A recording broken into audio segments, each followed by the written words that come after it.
Napoleon Bonaparte fought roughly 60 battles in his lifetime. Name 3. Most people can't get past Waterloo and Austerlitz. And yet you view something Napoleon built today, maybe this week, maybe 10 minutes ago, without knowing it. The legal logic behind half of Europe's court systems. A banking system still standing in Paris right now. None of that came from a battlefield. It came from a desk in a room, while the wars were still going on outside the window.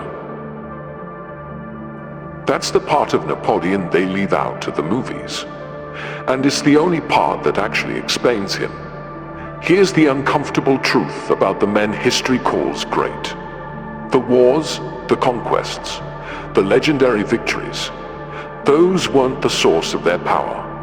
They were the byproduct of something underneath, something almost invisible if you're only watching the surface. Cyrus the Great, Napoleon Bonaparte, John D. Rockefeller, 3 men, 25 centuries apart, who never met, never read each other, never shared a language, a continent, or a god.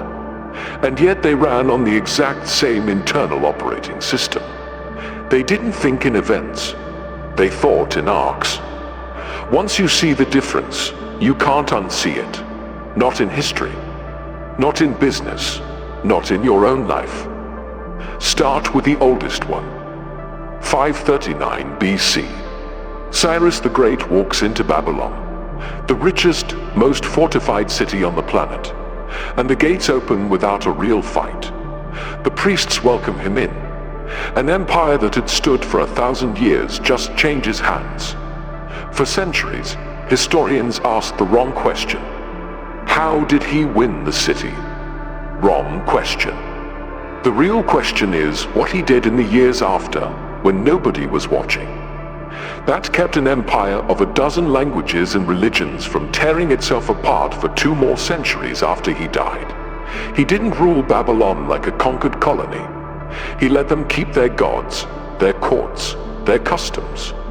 He let the Jewish exiles go home and helped fund the rebuilding of their temple.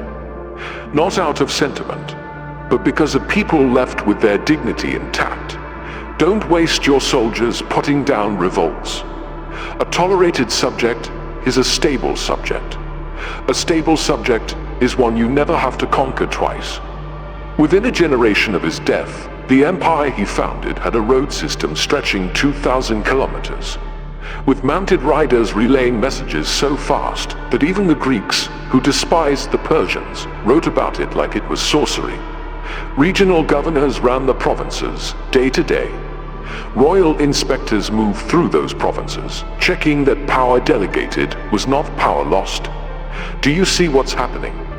Cyrus wasn't thinking about Babylon. Babylon was an event. Cyrus was thinking about the machine that would still be humming in Babylon. And Sardis and Susa, long after the event itself was forgotten by everyone except historians. That's the first signature of the archetype. The conquest is the easy part. The architecture is the actual work. Now jump forward 23 centuries. Different continent, same operating system. Everyone remembers Napoleon as a general. Almost nobody remembers that for years, while armies were still clashing across Europe. Napoleon was sitting in rooms with lawyers, not because the fighting ever paused, but because he understood something most conquerors never figure out in their entire lives. A territory you take by force, you lose by force. A territory you take by structure, you keep by structure. So, while he was still winning wars, he built a Napoleonic code.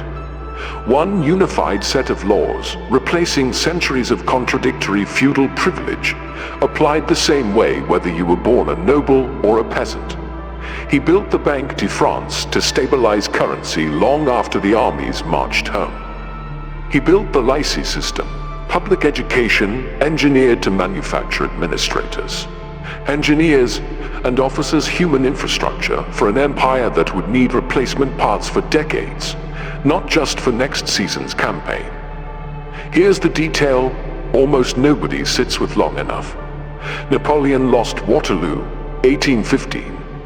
Exile, 1821. Dead on a rock in the middle of the Atlantic. A beaten man in a small house, guarded by people who hated him. And the code outlived him anyway. It's still the spine of French civil law today. It shaped legal systems in Belgium, the Netherlands, Italy, Louisiana, Quebec, stretches of Latin America. The man got erased from power in a single afternoon. The system he built kept governing millions of people who would live and die without ever once thinking about him. That is not an accident. That is the entire point. Napoleon was not optimizing for Napoleon. He was optimizing for an architecture that did not need him in order to survive. Write this one down, because it's the line that separates a conqueror from a builder. A conqueror has to keep winning. A builder builds something that keeps winning without him. One more century forward. Same psychology again, in a place that looks nothing like a battlefield. John D. Rockefeller did not build Standard Oil by being the best driller in Pennsylvania. He built it by becoming obsessed with something almost embarrassingly boring: the barrel. In the 1860s, the oil business was chaos.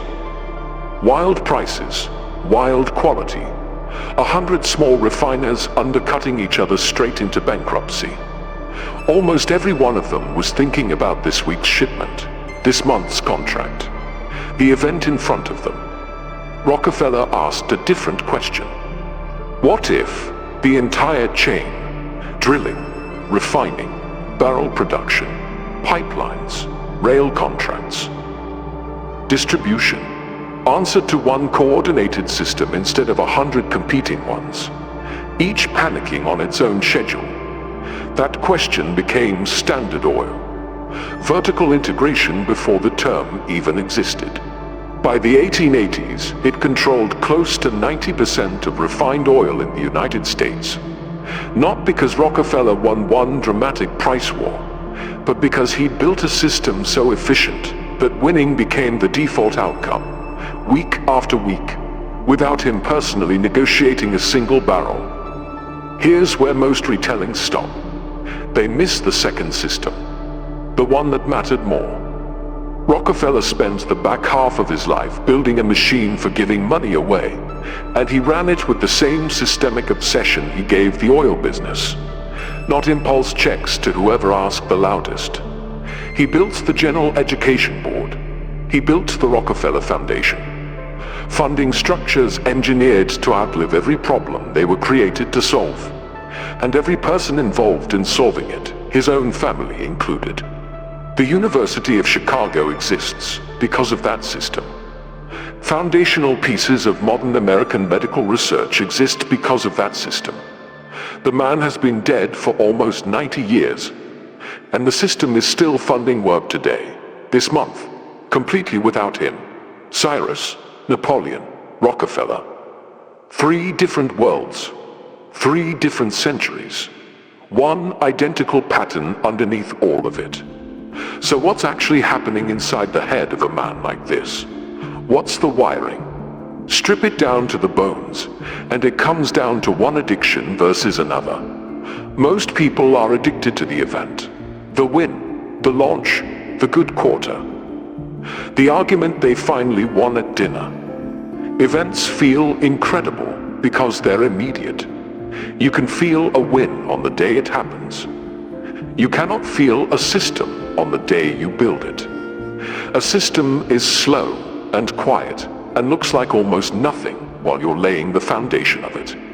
The empire builder has the opposite addiction. Not to the event, but to the architecture sitting underneath it. He's not asking, how do I win this? He's asking, what do I build so that winning this becomes inevitable, repeatable, and eventually automatic, even once I stop showing up? That single shift in the question changes everything downstream of it. It changes the time horizon. A man thinking in events plans his week. A man thinking in systems plans in decades. sometimes centuries. Sometimes, like Rockefeller's foundation, explicitly past his own funeral.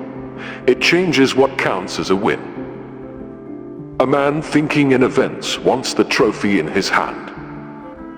A man thinking in systems wants the machine that manufactures trophies on its own. Long after he's personally lost interest in collecting them, and it changes his relationship to his own presence, which is the part almost everyone misses. The empire builder is constantly building for his own absence. Cyrus's governors had to function while Cyrus was 1,000 miles away on campaign. Napoleon's code had to function in provinces he'd never personally set foot in. Rockefeller's foundation was specifically engineered to function in full after Rockefeller was in the ground. So ask yourself the question almost nobody asks themselves. If you disappeared tomorrow, would anything you built still be standing in 5 years? In 50, if the honest answer is no, if everything you've made depends entirely on you personally showing up, every day, forever, you are not building an empire. You are running a job with extra steps. You might be the hardest working person in the entire building and still be doing exactly this. Effort was never the differentiator. Architecture was. This is where it stops being a history lesson and starts being a mirror. Most people, most days, are thinking like soldiers, not generals. Trying to win today's battle, today's sale, today's workout, today's deadline, today's argument. And there's nothing wrong with winning today's battle. Cyrus won battles. Napoleon won for 19 years, right up until the moment he didn't. Rockefeller fought ugly little wars in the oil fields of Pennsylvania for over a decade. The difference is that for the empire builder, the event was never the destination. It was raw material. Every battle Cyrus won got fed straight into the machine of the empire. Every contract Rockefeller signed got fed straight into the machine of Standard Oil. The events were never the point. They were inputs. So before you go chasing the next event in your own life, the next win, the next sale, the next good day, ask the only question in this entire video that actually matters. What system is this feeding into? If you make one sale, are you building something that produces the next 100 without your personal effort on each one? If you win one argument, are you building a reputation solid enough that you stop having to win the same argument twice? If you have one good workout, is it sitting inside a system disciplined enough that the next 200 happen almost without you deciding to? Because here's what these three men understood that almost nobody else does. Events fade. All of them, no matter how enormous they felt walking through the door. The win you're so proud of right now will not even cross your mind in 10 years. Systems don't fade. They compound quietly in the background, whether you're paying attention to them or not. Napoleon lost an entire empire in a single afternoon at Waterloo. The code he built still governs the legal lives of hundreds of millions of people who have never once heard that word. That's the whole lesson. Hiding inside 3 lives spread across 25 centuries. Stop trying to win the moment in front of you. Start building the thing that wins for you automatically, long after you've forgotten you ever built it in the first place. Empires were never built by men chasing events. They were built by men who built the machine, and then let the machine go chasing events for them.